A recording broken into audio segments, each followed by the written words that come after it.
Busa sa pag-abot ni Judas, midiretso siya ngadto kang Hesus ug miingon, "Magtutudlo." O gihagkan niya siya. O gidakop nila si Jesus. Apan may usa sa mga kauban ni Jesus nga miibot sa iyang espada o gitigbas niya ang sulugoon sa Pangulong Pari ug naputol ang dalunggan niini. Miingon si Jesus sa mga nagdakop kaniya, Tulisan ba ako nga kinahanglan gayud nga magdala pa kamog mga espada ug mga bunal sa pagdakop kanako?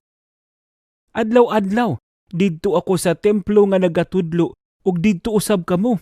Apan, wala ninyo ako dakpa. Apan, kinahanglan nga mahitabo kini aron matuman ang mga nahisulat sa kasulatan mahitungod kanako.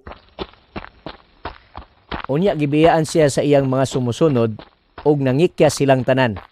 May usa ka batan-on nga lalaki didto nga nagsunod kang Hesus. Nagtapis lang siya og panapton. Gidakop siya sa mga sundalo ug galing makaikyas siya og miikyas nga hubo. Kay nahawiran man nila ang iyang tapis.